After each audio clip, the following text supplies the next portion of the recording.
Who's your favorite artist? His name is Alan Watts. Do you know him? We think of present events as being caused by past events.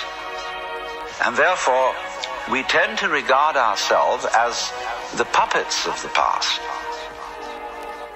as driven along by something that is always behind us. Now, to overcome this impression, it's very simple. You begin again with an experiment.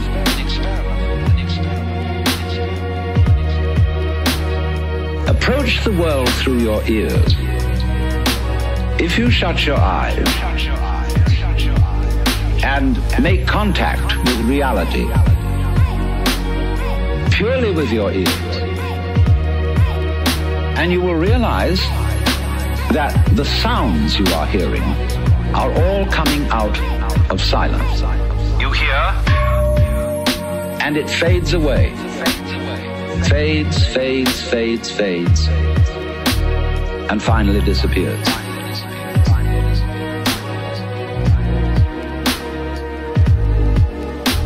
It's a curious world, this, isn't it? Because you hear all the realities in it. The sounds, suddenly coming out of nothing. You don't see any reason for them to begin. They just appear, and then they echo away through the corridors of the mind, which we call memory. Now, if you open your eyes, it's a little harder to see this with your eyes because, unlike sounds, the eyes sound static. Or rather, they look static. Everything looks still to your eyes. But you must understand, the world you are looking at, say when you look at a light, that light is vibrating. All material things are vibrations, and they are vibrating at you now in the same way as the sound is vibrating on your ears. In other words, the present world that you see is a vibration coming just as the sound comes out of silence. The light is coming out of space. It's coming out of nothing straight at you now and echoing away into the past.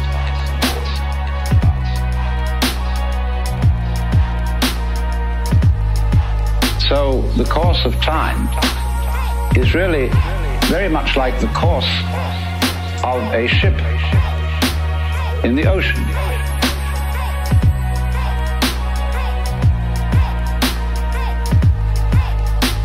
Because here's the ship, you see, and it leaves behind it a wake.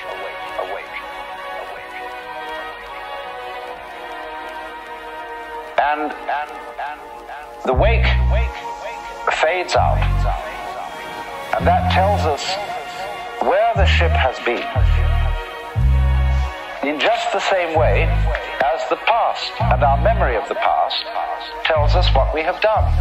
But as we go back into the past, and we go back and back to prehistory, and we use all kinds of instruments and scientific methods for detecting what happened, we eventually reach a point where all record of the past fades away in just the same way as the wake of the ship. Now, the important thing to remember in this illustration is that the wake doesn't drive the ship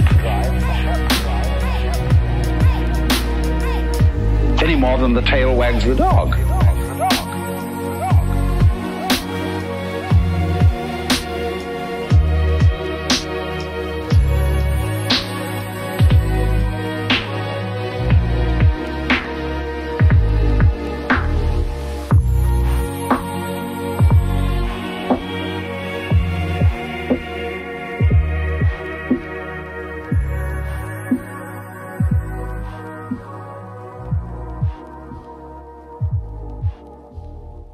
Yo, check it out, it's Raekwon the Chef, rocking with Akira the Dawn, you heard?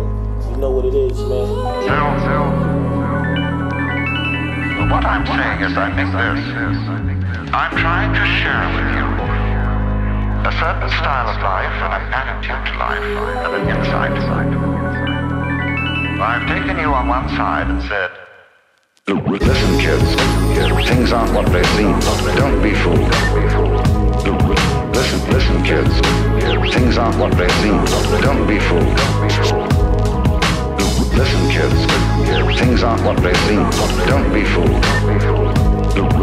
There's a big deception going on, and you're involved in it, but I just thought you ought to know it. I'm terribly puzzled about the way people go out of their way to disenjoy themselves. They take so much trouble about it.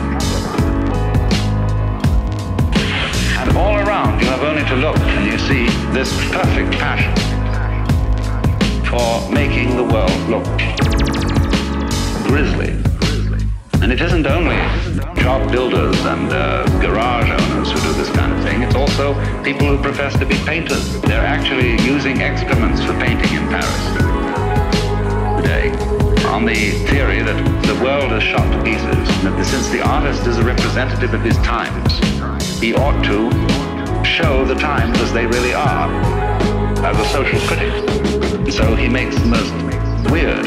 He paints Campbell's soup cans, and he makes music that shrieks and screams. He just goes out of his way to make it sound as ugly as he possibly can manage. And the ingenuity is about that is endless.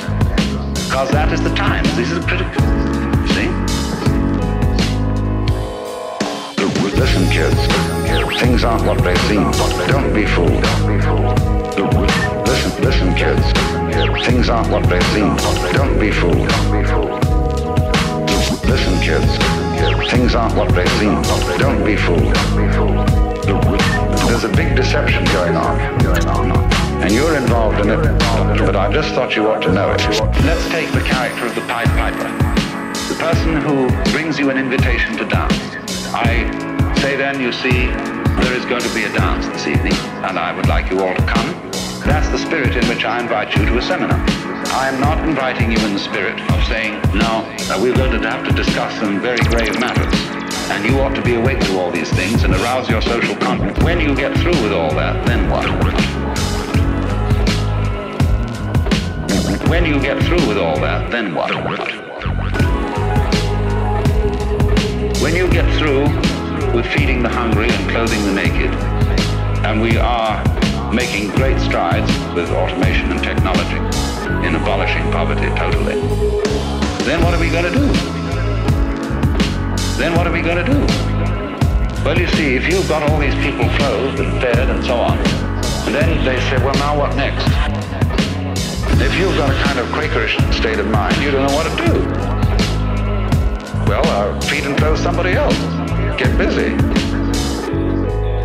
But then, where is that leading? Listen, kids. Things aren't what they seem. Don't be fooled. Listen, kids. Things aren't what they seem. Don't be fooled. Listen, kids. Things aren't what they seem. Don't be fooled. There's a big deception going on, and you're involved in it, but I just thought you ought to know it. Listen, kids. Things aren't what they seem. Don't be fooled. Listen, kids. Things aren't what they seem. Don't be fooled. Listen, kids. Things aren't what they seem. Don't be fooled. There's a big deception going on, and you're involved in it, but I just thought you ought to know it.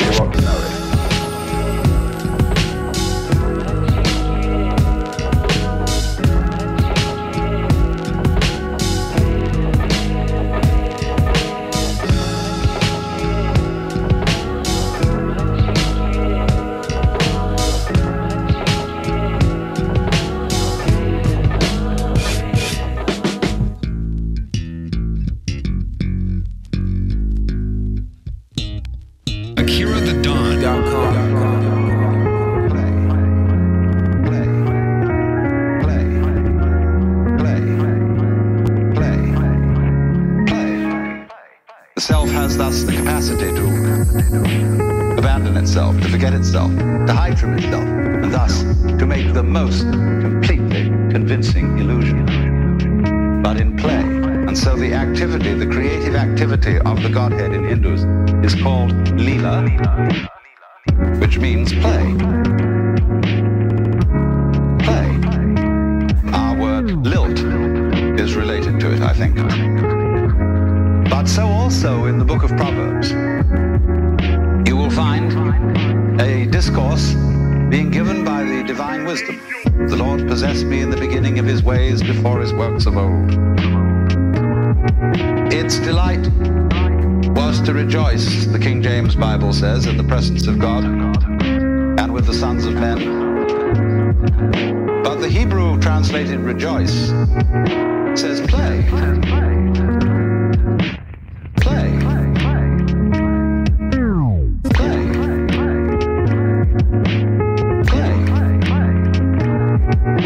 Rejoice is a sort of dignified Elizabethan, but it says play. And St. Thomas, aware of this, said that the divine wisdom was above all to be compared with games, because games are played for their own sake, not for any ulterior motive. Meaning Wave, because music is everything.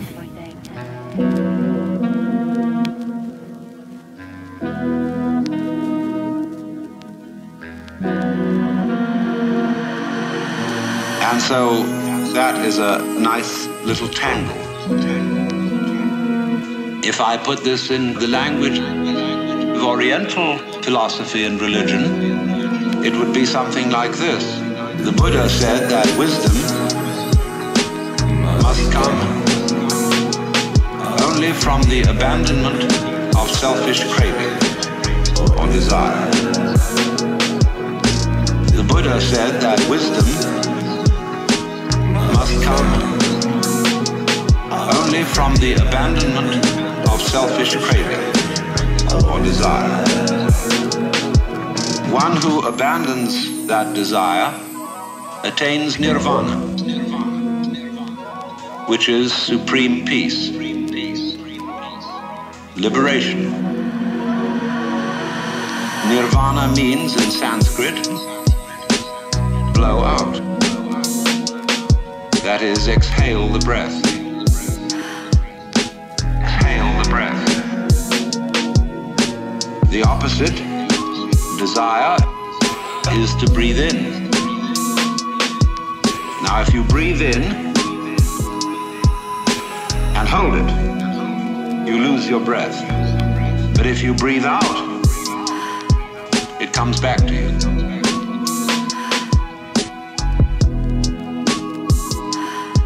It comes back to you. The Buddha said that wisdom must come only from the abandonment of selfish craving or desire. The Buddha said that wisdom must come only from the abandonment of selfish craving or desire. So the principle here is, if you want life, don't cling to it. Let go. Let go. But the problem is, if I desire not to desire, is that not already desire? How can I desire not to desire? How can I surrender myself when myself is precisely an urge to